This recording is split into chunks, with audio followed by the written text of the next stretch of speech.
प्यारे विद्यार्थियों, इस स्कूल का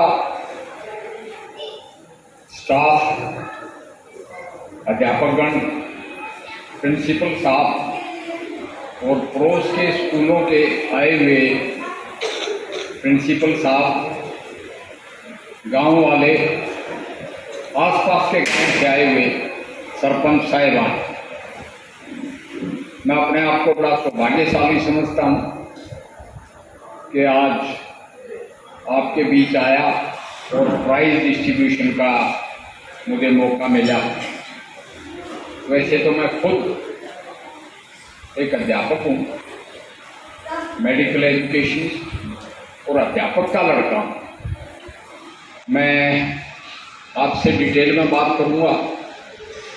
सबसे पहले प्रिंसिपल रेणु भार्गव जी, इन सारे टीचर्स को मैं सबसे बड़ी मुबारकबाद ये देता हूँ, जिसमें रेणु भार्गव भी आगे, रिकेश जी भी आगे, शर्मा जी प्रिंसिपल है मंगाड़ी में, और अपने तस्वीर सिंह जी भी बोल के चले गए, और मैडम पॉलिटिकल साइंस की हैं। आपका नाम नहीं लिखा मगर मैंने आपको सुना कि एक दफ़ा मास्टर जी शुरू हो जाए तो फिर 1 घंटा जरूर लेता है। इन्होंने बड़े ब्रीफ में समय की नज़ाकत को देखते हुए गागर में सागर भरा और इन टाइम फिनिश किया और बड़ा शानदार ऑर्गेनाइजेशन किया। पहले तो मैं सोच रहा था कि जैसे कार्यक्रम के संयोजक हैं संजय नंबरदारिन का लड़का है, असल में सोनू, उनके कहते हैं विकास, ओम प्रकाश शर्मा जी, प्रद्युमन जोशीला जी नलवा के यहीं बैठे हैं, सतपाल दून तो शाम से, वो तो दून खाप के प्रधान हैं, हनुमान शर्मा जी मोरध्वज मेरे साथ 1 साल आगे थे, वैसे हमारा बटे हुए, मगर उनका बहुत बड़ा योगदान है यहाँ पे स्कूल में, और पीछे धर्मशाला बनाई। मेरे को अभी हैदराबाद में मिले थे ताज होटल में, मैं गया था जब। राजवीर सरपंच, राम अवतार वर्मा जी, अशोक शर्मा, ललित शर्मा, रमन शर्मा, ये सारे शर्मे, क्योंकि ये बारडा ब्राह्मणान है इसलिए ज़्यादा होंगे। खजांची मित्तल जी और उनकी बेटी ज्योति मित्तल जी SDM, बहुत मुबारकबाद है, बड़ी स्पिरिटेड लड़की है ये, इस गांव की बेटी। मेरे को SDM को क्या हिसार मिले DC ऑफिस में, और वहाँ इन्होंने कहा था कि मेरे गांव को 5 लाख रुपए दो। अब मुझे बड़ा अफसोस हुआ कि वो 5 लाख वापस हो गए। मैं उन्हीं पर छोड़ता हूँ कि उस 5 लाख का स्कूल के लिए या गाँव के लिए इस्तेमाल करो।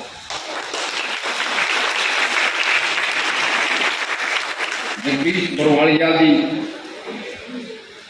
विजय पूर्व सरपंच चले गए, विजय शर्मा, जयप्रकाश गोयल जी को हमने अभी सम्मानित किया, और सबसे बड़ी बात दादी गौरी का जिक्र, जिसके नाम पर ये स्कूल,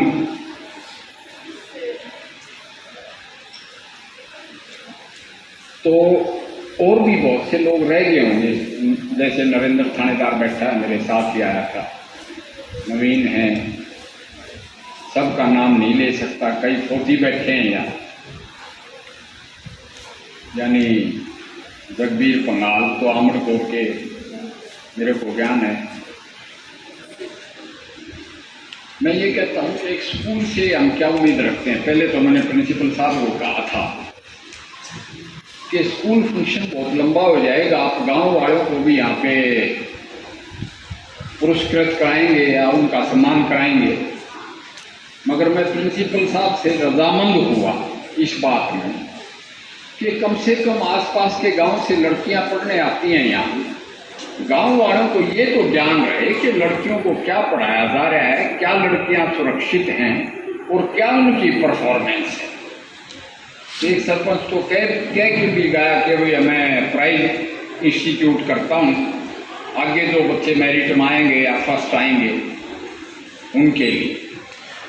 तो ये गांव वालों को उनके फर्ज की, यानी उनकी जिम्मेदारियों की याद दिलाता है और साथ में उनको आभास कराता है कि बच्चे सुरक्षित हैं, इस स्कूल में माहौल बड़ा अच्छा है। दूसरी बात, मैं एक बात से बहुत प्रभावित हूँ, इम्प्रेस या मुतासिर, कि मैं अपनी सेवाएं दे रहा हूँ महाराज अग्रसेन मेडिकल कॉलेज अग्रवा में। इसी तरह एक अपने कुलड़िया साहब, सुनील दत्त नाम है शायद, वो अपनी सेवाएं दे रहे हैं निस्वार्थ, और एक्सपर्टीज इनका बड़ा ज़बरदस्त है। मैथ्स के टीचर भी, इंग्लिश के टीचर भी, आपके प्रिंसिपल भी इंग्लिश के टीचर हैं। इसी तरह हरकेश जी भी इंग्लिश टीचर, और कई सब्जेक्ट्स उन्होंने बताया। थोड़ा सा और घुमा दे। तो ये इस स्कूल का माहौल मुझे बहुत औरों से अच्छा लगा।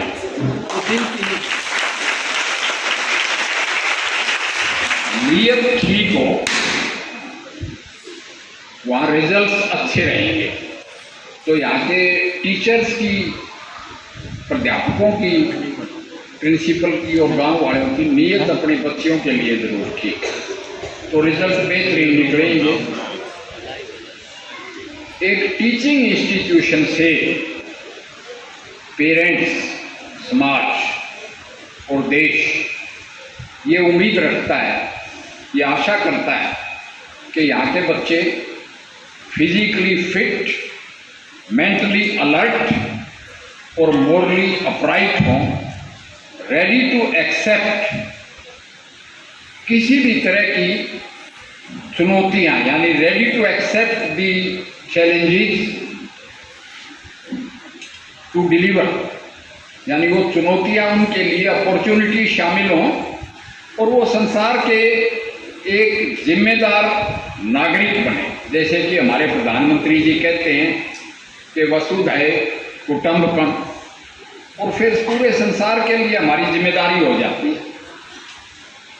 तो वो ये उम्र है मैट्रिकुलेशन तक, बल्कि खासकर 8th क्लास तक। यहाँ कई फौजी बैठे हैं कि फौज में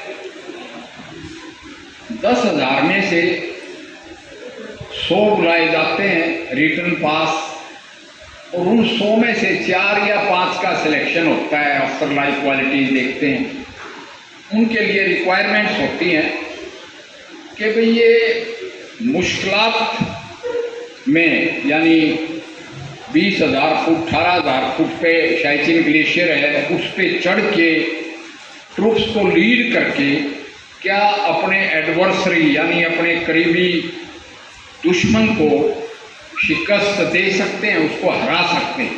उसके लिए उनका फिजिकली फिट होना भी ज़रूरी है, मेंटली अलर्ट होना भी ज़रूरी है और मोरली अपराइट होना भी ज़रूरी है। तो ये उम्मीद पेरेंट्स भी रखते हैं आप लोगों से, और हम सब भी रखते हैं। और ये फॉर्मेटिव ईयर, यानी यहाँ जो टीचर्स ने पढ़ाया और जो आपके दिमाग पे इम्प्रेशन हुए वो सारी उम्र लास्ट करेंगे। 80% फॉर पर्सनैलिटी। पर्सनैलिटी ये नहीं कि वे देखने में लंबा चौड़ा सोना, वो भी एक एस्पेक्ट है, मगर बेसिकली पर्सनैलिटी ये है कि आप समाज पे, आपके एनवायरनमेंट पे कैसा इम्पैक्ट डालते हैं, उन पे पॉजिटिव असर है या नेगेटिव असर है। उसमें वो पर्सनैलिटी की फॉर्मेशन स्कूल तक हो जाती है, और जो 20% बाकी रहता है उसको कहते हैं ठोकर लग के सीखेगा। वो बहुत अजीब घटनाएं हो जाएं, तब इंसान गलती खा जाए तो वो मिस्टेक सिखाती हैं इंसान। उसमें सबसे पहले मैं आपको बताऊंगा, वैसे फिजिकल फिटनेस तो आपकी सुपर है, इस एज में 9वीं 10वीं की एज में ही मैक्सिमम होती है, खासकर लड़कियों की। जो शानदार आपने डांस किया, चाहे राजस्थानी डांस हो, चाहे हरियाणवी हो, धूम मची हरियाणा की, तो वो फिटनेस को जरूर प्रदर्शित करता है।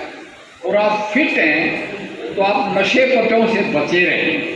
नहीं, आज के दिन खासकर लड़कियों में, पंजाब तो उड़ता पंजाब हो ही गया, बॉर्डर का हरियाणा भी उड़न लग गया। ऐसे हालात में आपको शानदार बेहतरीन स्पोर्ट्स पर्सन होना, और ये एक्टिविटी भी फिजिकल एक्टिविटी है, मेंटल भी है, इसमें आपने प्रदर्शित किया, ये बहुत बढ़िया बात है।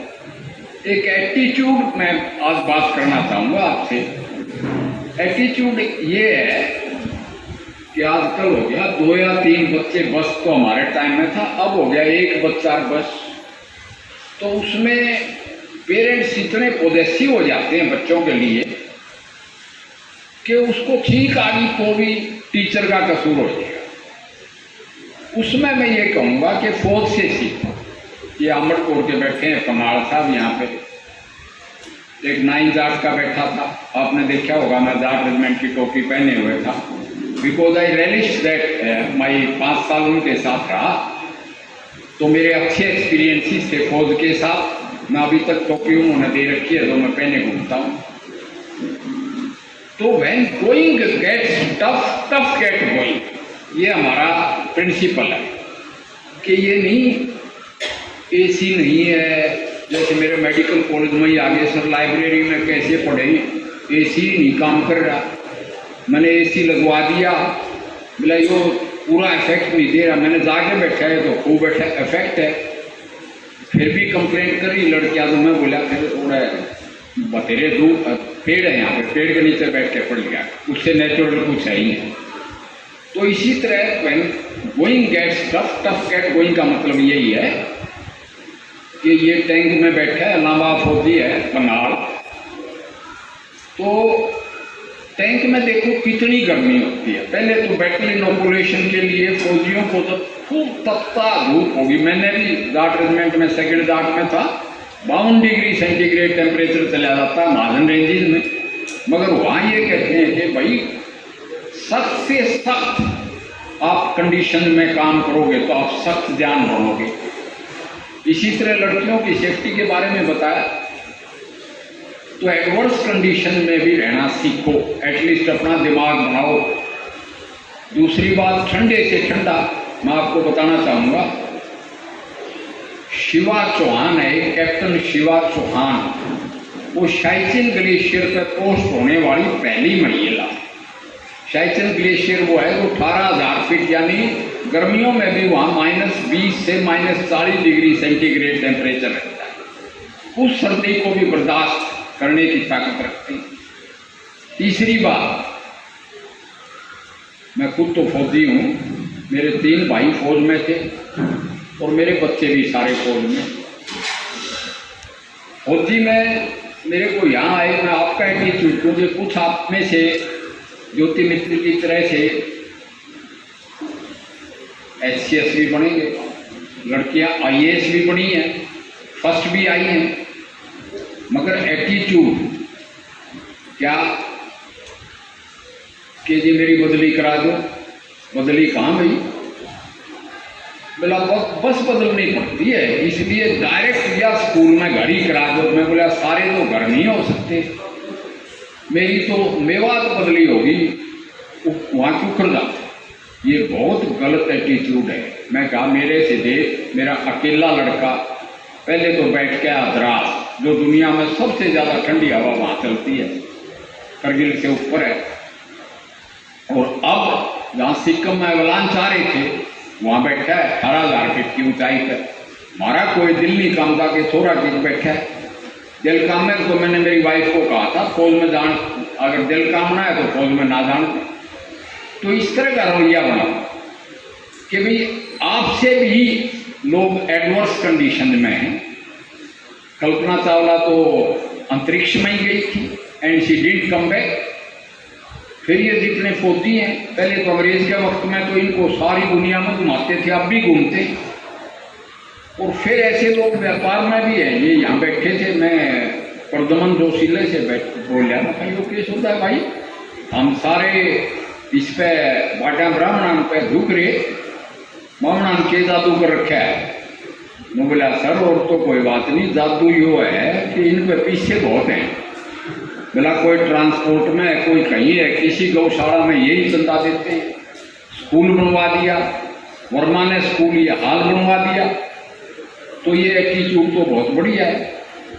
मगर ये कहते हैं कि ये अपने आए हुए हैं अभी समाज सेवी, मैंने इनको ऑनर किया, गोयल साहब, कहते हैं कि जहाँ ने पहुंची बैलगाड़ी वहां पहुंचा मारवाड़ी। ये जितने पैसा वाले हैं चाहे जाट हो न वहां बाहर मारवाड़ी बोलते हैं। तो इनसे भी सीखो कि भाई 4 किलोमीटर एक्स्ट्रा पे बदली होने से मत रो। बाकी मैं प्रोफेशन की बात भी आपसे करूंगा, क्योंकि मैं पब्लिक सर्विस कमीशन का चेयरमैन रहा हूँ, IAS के भी मैंने इंटरव्यू कंडक्ट किए हैं। आप में से जरूर बच्चे ये कहेंगे कि भाई हम क्या बने, क्या बनना में मैं ये कहता हूँ कि मोदी जी से सीखो। प्लेटफार्म पर चाय बेचा करता और चाय बेचते बेचते सारे पापड़ बेच के आज के दिन दुनिया का सबसे पॉपुलर इंसान है, सबसे बड़ा नेता है। और सबसे बड़ी बात यह है कि लोग उनके इंटरनेशनली पैर पकड़ें, तो उनसे ये नहीं कि मेरी पार्टी के नेता हैं, मगर उनसे सीख जरूर लेनी चाहिए, उनकी कंसिस्टेंसी से। रही बात बेसिक रिक्वायरमेंट, इंसान की बेसिक रिक्वायरमेंट्स होती है रोटी, कपड़ा और मकान, यानी बुनियादी जरूरियात। हिंदुस्तान में न रोटी की कमी, न कपड़े की कमी और न मकान की कमी। यानी जिंदा तो रहोगे, 5-5 किलो गेहूँ रोज की या मुफ्त अनाज 80 करोड़ लोगों को हमने 3 साल दिया है। उसके बाद क्या बनना है? हर एक ये चाहेगा मैं ज्योति मित्तल बनूं, मगर सब नहीं बन सकेंगे। फिर मैं कहूँगा कि भाई लड़कियां आजकल फाइटर पायलट भी बन गई हैं और शाइचिन ग्लेशियर पे भी बैठी हैं। अब लड़कियों के लिए कॉम्बिटेंट्स होना बहुत ज़रूरी हो गया। पहले मेल से ऑब्जेक्शन आता कि हमें बतेरे ये फौज में क्या करें, तो मैंने उसका जवाब ये दिया कि अब दर्जी की दुकान पे भी टेररिस्ट अटैक हो जाता है, स्कूलों में भी हो जाता है। तो लड़कियों को अपने आप को डिफेंड करना और कॉम्बिटेंट होना और मार्शल आर्ट्स सीखने पड़ेंगे। आज के दिन उस लड़की ने टॉप किया है, क्या नाम है, इशिता किशोर। हाँ, इशिता किशोर, जो प्रिलिमिनरी में फर्स्ट अटेम्प्ट में फेल हो गई थी और अब टॉप करके आर्ट साइड की, आपका आर्ट्स का स्कूल है। वैसे तो मैं ज्योति जी को मुबारकबाद देता हूँ कि उन्होंने साइंस का करवा दिया। तो उनसे भी सीखो। 900 के करीब 933 बच्चे IAS में सिलेक्ट हुए। फिर क्या है कि अगर आप साइंस स्टूडेंट, सब साइंस हो गया, आपके पल्ले हुनर है, तो ऑस्ट्रेलिया, कनाडा, अमेरिका, इंग्लैंड में भारतीयों की बहुत ज़रूरत है। वहाँ भी जाने की आप हिम्मत रखो। एक बात मैं और कहूँगा, आप हतोत्साह मत हो। मैं बड़ा ब्रिलियंट स्टूडेंट था, 11वीं 12वीं में यहाँ दान कॉलेज में ही पढ़ता था और FMC के लिए मैं प्री मेडिकल के बाद अपीयर हुआ, तो मैं फेल हो गया। फेल इन द सेंस मेरे को इंटरव्यू में सिलेक्ट नहीं किया, मगर मुझे उस टाइम तो बड़ा ये हुआ कि मैंने सब कुछ बताया, बहुत अच्छा फेयर किया, फिर भी मुझे सिलेक्ट नहीं किया। मगर मुझे ये नहीं पता था कि मैंने तो FMC का डायरेक्टर कमांडेंट बनना है, जनरल बन के। तो मेरा कहने का मतलब ये है कि इफ यू कीप ट्राइंग तो लक भी आपके साथ हो जाए। इसलिए हतोत्साह होने की जरूरत नहीं और हिम्मत हारने की जरूरत नहीं। बाकी तो मैंने कहा कि जहाँ तक इस स्कूल का सवाल है, इस गांव का सवाल और आसपास के गांव का सवाल है, मैं हूँ तो पूरा हरियाणा के लिए, मगर फिर भी जैसे बस की बात कही, ज्योति जी इसको परसू करो, मैं कह देता हूँ GM को।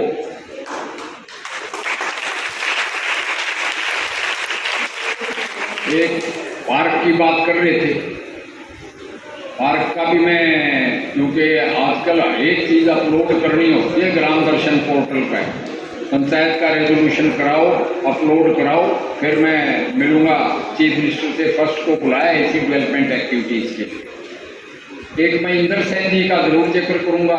इंदर दत्त जी या इंदर सिंह भी बोलते हैं, इस गांव के पंडित जी, मेरे को कल उनका लड़का मिला था, पंकज ही नाम होगा शायद। तो वो कह रहे थे हम कॉलेज बनवाना चाहते हैं, 8-10 एकड़ जमीन और पड़ी है, हम पैसे देने के लिए तैयार हैं, मगर इस कॉलेज के लिए रणवीर गंगवाली से भी मैंने बात की थी। वो कहते हैं मंगाड़ी में भी कॉलेज है और नड़वा में भी कॉलेज है। तो मैं उनसे ये दरखास्त करूंगा कि साइंस लैब्स को इक्विप करो पहले, ताकि यहाँ से साइंस के बच्चे भी पढ़ के निकले, उनका काम आए। यानी ज़्यादा डिमांड सिर्फ कंप्यूटर एक्सपर्ट्स की नहीं है, टेक्नीशियंस की भी है, जो तकनीकी शिक्षा से वाकिफ है। बहुत ज़्यादा ना कहते हुए, क्योंकि वैसे तो चीफ गेस्ट का प्रोरोगेटिव होता है कि टीचर्स ने मेरे लिए टाइम रखा, मगर मैं यही कहूँगा कि तक्षशिला नालंदा का इतिहास लौट के आएगा और भारत की गौरव गाथा को वाडा ब्राह्मणान का दादी गौरी सीनियर सेकेंडरी स्कूल दोहराएगा। जय हरियाणा, जय हिंद।